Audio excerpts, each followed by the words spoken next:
Okay, well, this is going out, I suppose, on the 1st of November or thereabouts, 2021. And I want to talk about the Middle East peace process. Well, not about the process, about the outcome, I guess, of the concept of Middle East peace, about whether we can have a Middle East peace and what that might shape up to be in a better world. Of course, I'm talking about Israel and Palestine. And in regard to Middle East peace, there are three things that matter. And what are they? One, the status of Jerusalem.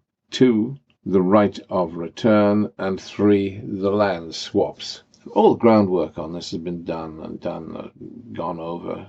Everybody knows the issues, and everybody knows the shape of any Middle East peace.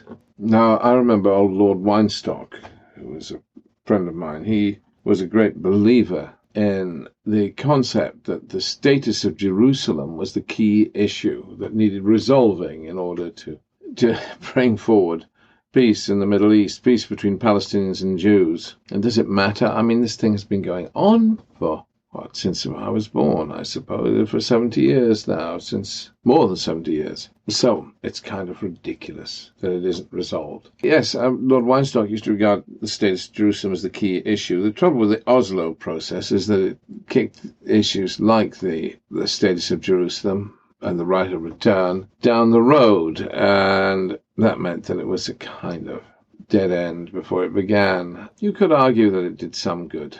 At least it gave the beginnings of a Palestinian state. And after all, Jerusalem in 1948, well, you go back to 1948, Israel in 1948 declared independence without a capital, without any defined borders, and without a constitution. So it's quite possible, I suppose, for a Palestinian state to be formed. But the status of Jerusalem is key. So what do we have in regard to the status of Jerusalem? Well, the answer is to negotiate the various aspects of it, like negotiating the layers of an onion. So you deal with the issue of security, and you negotiate what that will look like. Joint patrols in East Jerusalem, whatever it is, you decide on that. Then, as the issue of municipality, housing, and so forth, you either are going to have Palestinians voting properly for the Jerusalem Municipal Assembly, and then away you go, or what? Or you have two municipal assemblies, one for the east and one for the west. These are really moot points, but you'd make a decision about that, and so forth. Piece by piece, you put the jigsaw together, and then you finally deal with the final piece, the issue of sovereignty, which is a mere cosmetic issue. Cosmetic, yet it means so much to everybody. Well, of course, Russia recognizes the sovereignty of Israel in West Jerusalem and Palestine in East Jerusalem. It's a neat position, one that Russia adopted before the United States of America decided to recognize the sovereignty of Israel over all Jerusalem and break with the international community. But, que sera, sera, this is not really the core of the issue. The core of the issue is, how do you tackle the symbolism? Well, there's symbolism, and sovereignty is merely symbolic, isn't it? Think about it.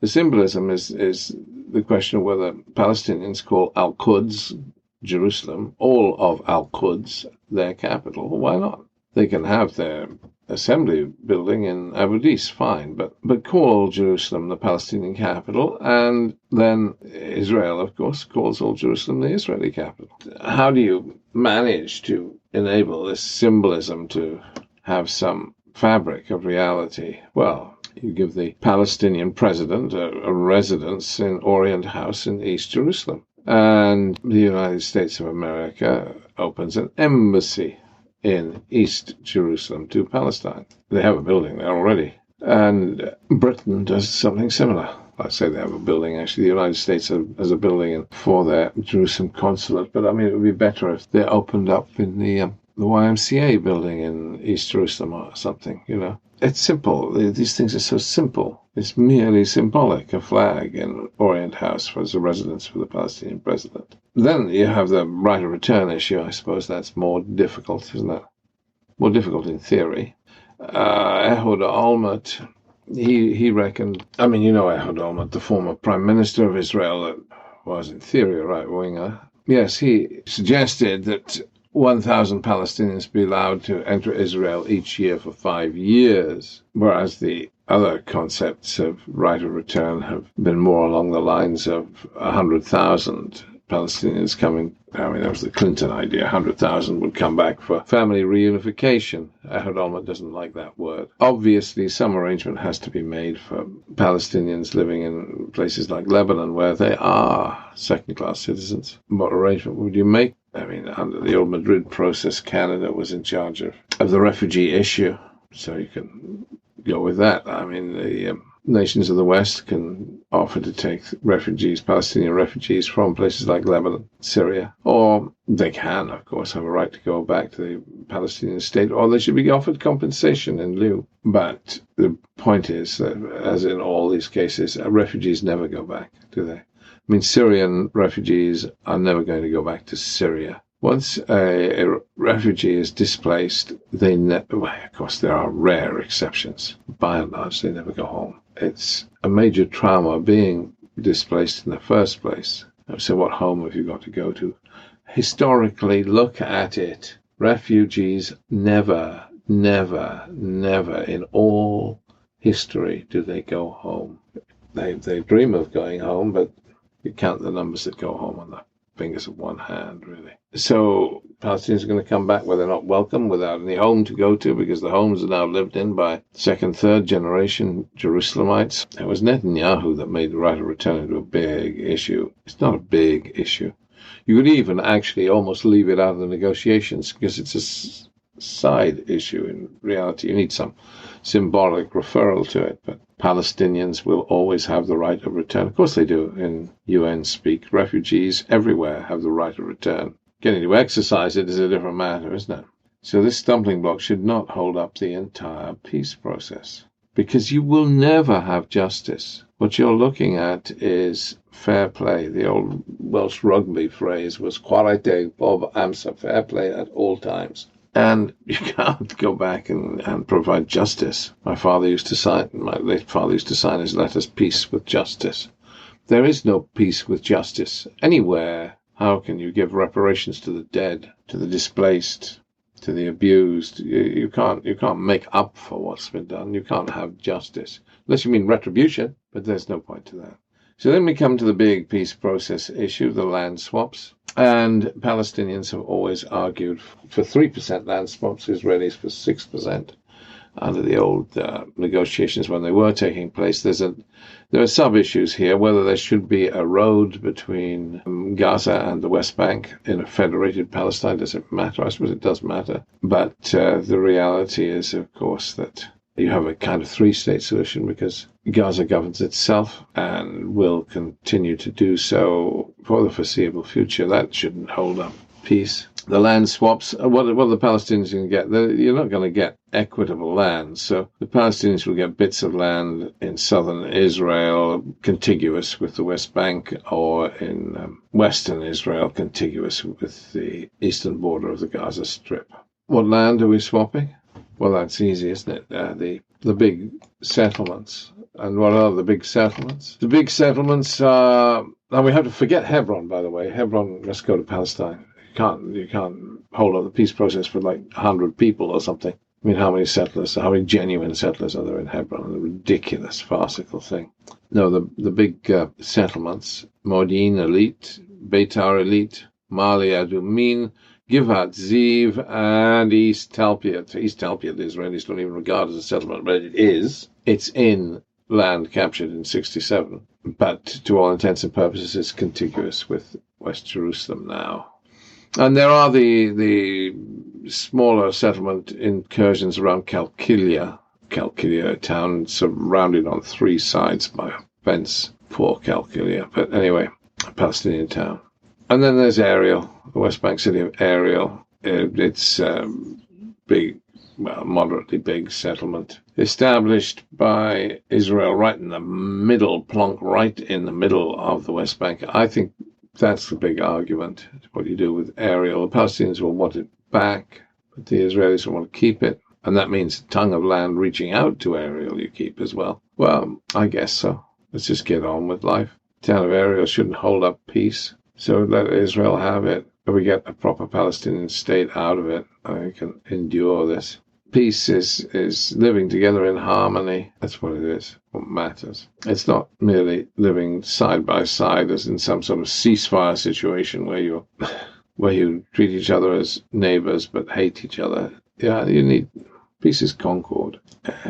Anybody can have a ceasefire. The trouble with the Israeli position on Gaza is the endless series of negotiated ceasefires. It means nothing. Hudnas, they call them in Arabic. So how do you broker this peace? Well, what do you need? What's the strategy you need to progress peace? Well, you need an interested external broker, the United Arab Emirates, Bahrain, Spain, Syria. I think I'm joking. I mean it, actually. But can't be the United States of America at this moment because Biden isn't interested because he's busy negotiating his deal with Iran on the Joint Comprehensive Plan of Action, the JCPOA, and he's got his own problems at home with a divided America and the threat from the right. Biden is actually not really interested in any foreign policy. So American lead is most unlikely. It's possible if Biden really needed distraction, but he's old and he's weary. It's too much for him, really. So that's why we need to turn to... Now, we do need an external party. That's why we need to turn to the United Arab Emirates or Bahrain or Spain. Spain because Spain negotiated the Madrid process, or Syria because Syria has a lot to gain by working for peace. Of course, it would have to move aside from its closer relationship with Iran, but that would be a great plum. Then the next thing we need, of course, as part of the strategy for peace, is a new Palestinian leader. Well, you could do it with Abu Mazen. I mean, Abu Mazen is ancient. He makes me look like a young man, and I'm cracking on. You could do it with Abu Mazen if he wanted legacy, but he's not really interested in doing anything. He's just interested in sucking the sweeties that are associated with power. But yeah, in theory, you could do it with Abu Mazen, but in practice, I think Palestine needs a new leader and somebody intelligent who will negotiate credibly for Palestine. And I'm in great favor of Marwan Barghouti. And you could arrange a deal there that involved his release or allowing him to stand as president of Palestine. I think we need energy for Palestinian elections. Of course, you can't have full assembly elections in Palestine because Hamas might do too well, and if Hamas didn't do well, young Fatah might do well at the expense of old Fatah. Whatever, the only thing we do know is that in any Palestinian Authority elections, national elections, that Fatah would do badly. Fatah, established old Fatah, would do badly. And that's really scary for old Fatah. That's why Abu Mazen cancelled the elections, which are due. I mean, they're supposed to be taking place next month, December, but they're not. But you could have presidential elections. That might work, but difficult for Abu Mazen to tolerate. Nobody wants to give up power willingly unless they have to. And yet we need a new Palestinian leader, I think. Hard to progress peace with Abu Mazen. And what's the third thing we need? Of course, strategically, it's an Israeli partner. But in 2 years' time, we have a new prime minister in Israel. It's already scheduled. So there's an option. It's a possibility. It might even take place now. Don't think so? It's possible. Work on Israel, get the momentum going. And what would be the carrot you would offer Israel? Rapprochement with the Arab world, obviously. An end to all this misery. Rapprochement with the Arab world. The League of Arab States recognizing Israel. A major moment. Peace, better tomorrow for our children, for the children of Israel and the children of Palestine and for the children of the world, because this little problem has been a festering wound for so long. What, you want to set it aside, kick it down the road and go for 100 years of grumbling? No. Come on, let's just get it dealt with. Time for a new dawn, time for a new tomorrow. Wait little by little for more states of the world to recognize Palestine. The only state in the major country in the Western world that recognizes Palestine is Sweden. Goodness me. No, we've got a long wait to wait if we're going to go that route. We need a peace process. Let's deal with it. And deal with it now for the sake of fair play and a better new beginning. It can be done. It should be done. It's time and past time. It was done. So let's do it in the name of God. To fail to deliver peace between Israel and Palestine is a sin. It's a sin. It's wasted so much energy for so long. Okay. God bless you.